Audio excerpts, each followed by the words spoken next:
Hidely ho there, sapient entities of every sort. My name is Upstanding Goose, and I have a particularly difficult conversation to have today. That is of the nature of God. Now, in this and for this, I'm going to assume that God exists. I'm not going to tell you that you are any less for believing in God or feeling that you need God. What I am going to say is that you will be better off as a living thing if you turn your back on God. This is scary, this is difficult, but it's part of the process of growth. It's ever present throughout all of my life and all of the teachings of the Bible and religion that it is not this thing to uphold and believe in. Not really. We're going to go ahead and cut to the chase for the moment and say that, well, this means I'm going to be struck down. I'm going to spend an eternity in pain and torture and suffering and punishment. They will destroy everything and all of existence for even hearing me. My words can doom everyone, which is, for lack of a better word, evil. That is an evil thing to do. That is such an evil thing to do that humans, normal people on this planet, made a law that you have the right to say anything that you want in regards to your leaders. Because that's important. That is a fundamentally, monumentally important thing to be able to say anything about the people who govern you. Because if not, that's horrific.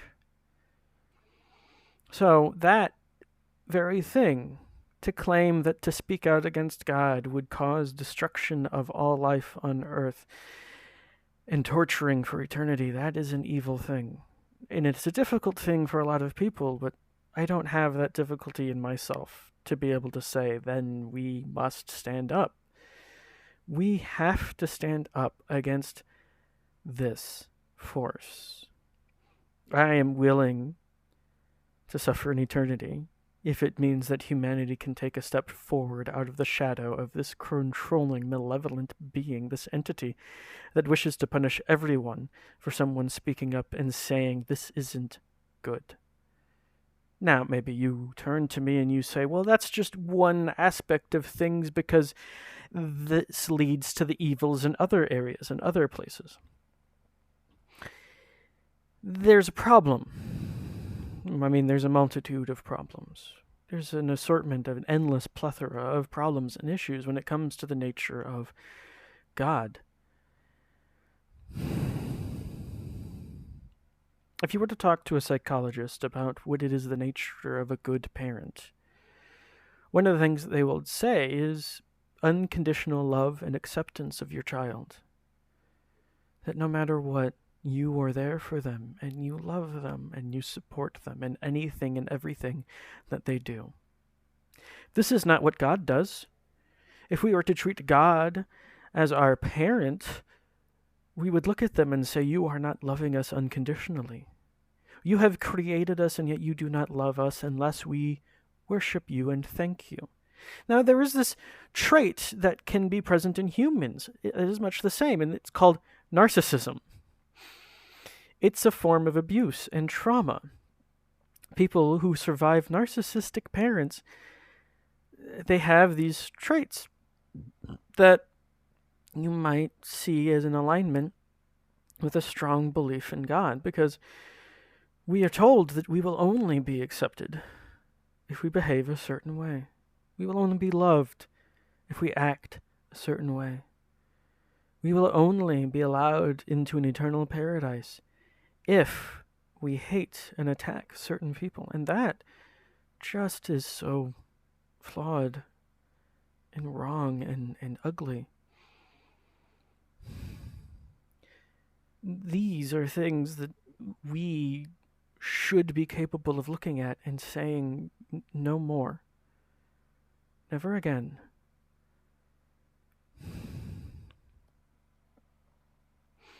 It's been difficult because there is a fable, a lie, a falsehood that is being passed around that without God we do not have morality. I know this to not be true. And I know this to not be true for everyone, not just me, because it is very decidedly not true for me. I came to terms with the concept of a godless morality, of a morality that is not defined by anything that is requiring predetermined stories or fables.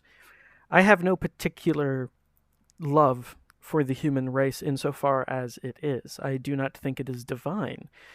I do not think it is the most miraculous thing in existence. This is why I start with entities, living things, sapience. I love all living things in all of the ways that they can.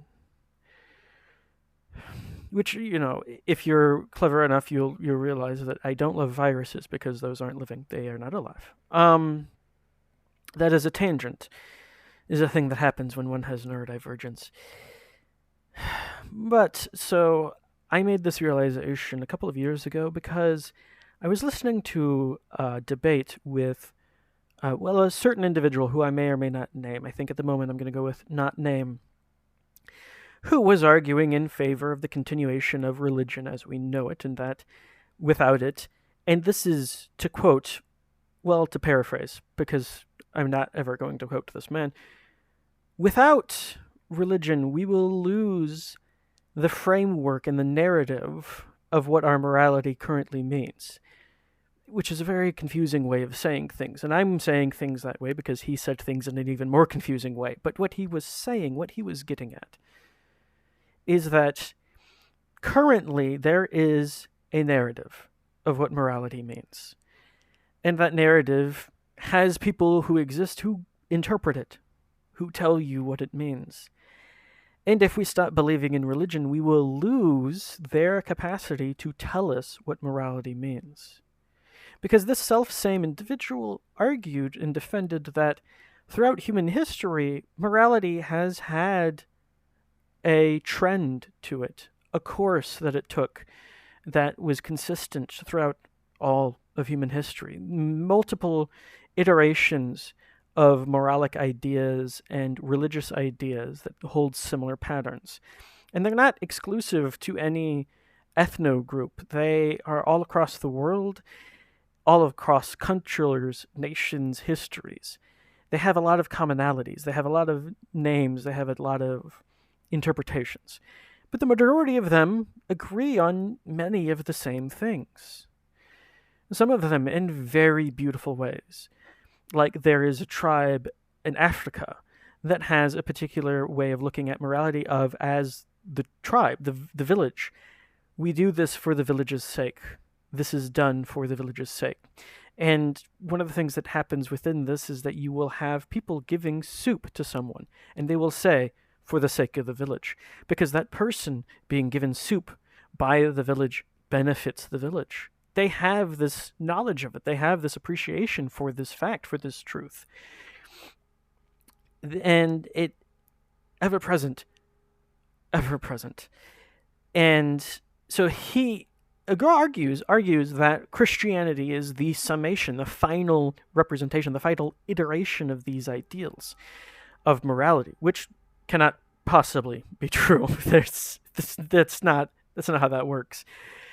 But I think when listening to him, I realized it's the culmination of a framework of fascism, control, manipulation. And that's what he fears will be lost if we get rid of religion, because within his own wording, within his own argument, in his own debate, he states and admits that we won't lose morality. That as it has done time and time again, morality will reiterate into a new form that will be better, that will be more comprehensible than all previous forms. It's that if we lose this image, this narrative, this story, well, then we lose a framework of control. Now, we're going to cycle back because, again, I said you're allowed to believe and say that he is real, which is to say that he designed his own description of events, his own history of the world, to be fascist, to be controlling, to be narcissistic, to be manipulative. And we see this from the very beginning. The very first thing in the Bible is the Garden of Eden, right? The dawn of humanity. The original sin is eating an apple from the tree of knowledge of good and evil. I had a lot of difficulty with this growing up, and I've heard a lot of explanations, but the best explanation that exists is, well, because he wants the idea of what is good and what is evil to be at his control, at his behest. We do not get to decide or question or know what is good and what is evil, because we will inevitably realize it's not what he says. That is why it's the original sin. It's the original thing that we committed, is this very idea, this very question of, well, what if there's a better way? What if what you said isn't the best way?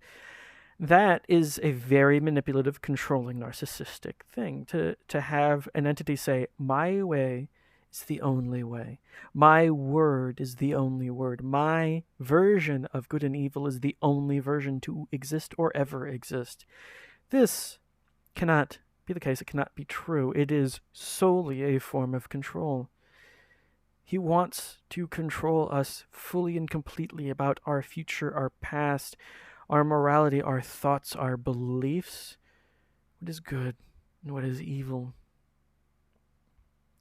I love math. Math is a beautiful thing.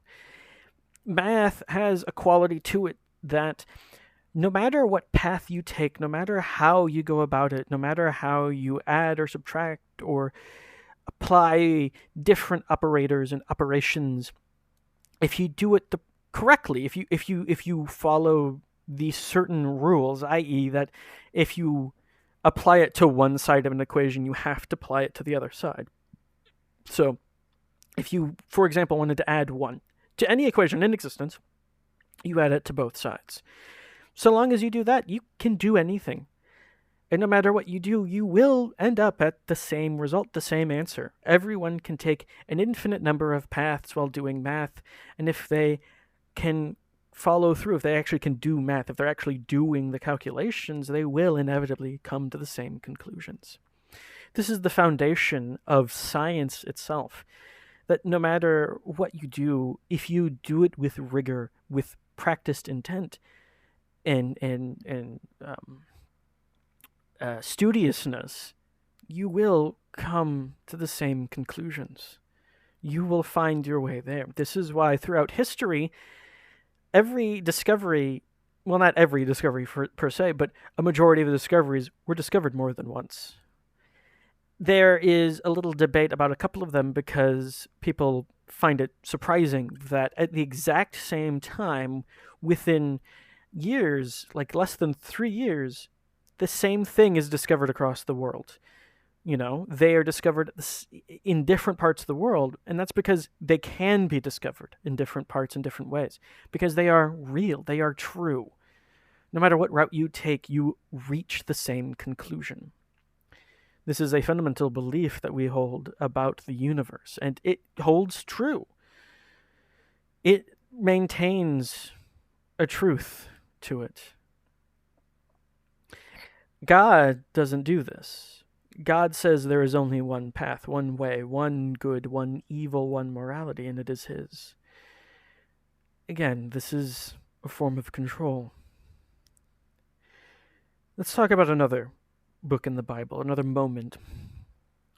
Humanity is making great strides. They're working together, they're creating a great civilization, and they start building a tower. They decide to build a tower to reach as high as it ever possibly could. And they say to themselves, this is to honor the creation of life, of humanity that God has given them. They say this, right? And so they build this magnificent tower. God looks down at them and says, this tower is too tall. So he casts, he I mean, he casts a spell, for lack of a better. He casts a spell, and every human suddenly speaks a different language. Basically saying, don't work together. Don't support each other. Don't build something that rivals anything that I've built. How dare you think you are worthy of this, of each other? No. You must be reliant on me. In the passage of the pilgrimage across the desert after leaving Egypt, they are hungry and thirsty. God says, tomorrow morning I will provide. They wake up and they find that there are salt rings surrounding them, and they scoop up the salt and they are able to eat it for sustenance, as is actually a weird phenomenal case in deserts having to do with condensation off the heat of living organisms. It causes a circle of condensation of salt. It's a very interesting and bizarre phenomena. But the important thing is that they then scoop up all of the salt and they put it in a pouch, and God yells at them. He yells at them because he says, how dare you try to store any of this food? That is an insult to me. I shall provide for you tomorrow. Throw it away now, so I can provide for you tomorrow too. You insult me. Because he wants us to be reliant on him. He wants our sustenance to be at his whim.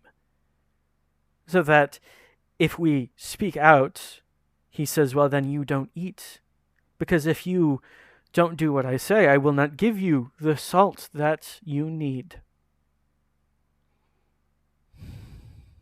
So I firmly, legitimately believe that it is in the best interest of the entirety of humanity, and especially in the believers of God, that it is time to turn our backs on God. To rise up and say, okay, we can do better. We can work together. We can love. We can accept. We can build something that rivals anything that has existed and it would exist otherwise. Now, as I hinted at earlier, there could potentially be a case for that this is the point, that this is the ultimate desire of, well, a benevolent, loving deity. Someone watching over us who actually loves us and cares for us, would want us to rise up and say it is time for me to take a step on my own. As any parent, I assume, can attest, they love being able to see their kids be able to stand up and say, I think I can do better. I want to do better. I want to make a better world. And that honors the parent. That shows gratitude, acceptance, and love for the gift that they were given, that they have the opportunity to build more than what they were given, to make more of than what they had. To be able to see what you create, be able to do something more than you can do, that is beautiful. That is love. So a loving, compassionate entity that exists would want that for us, to be able to stand up and say, it is time. No more shall we listen to these stories, these fables, these controlling ideologies. It is time for us to say, we can do it. We can define morality. We can define love.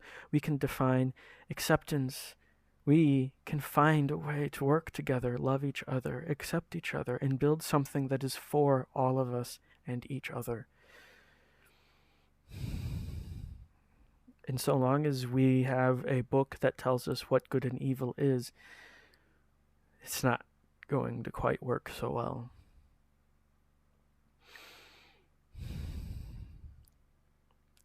So, for now, I think this is where I end it.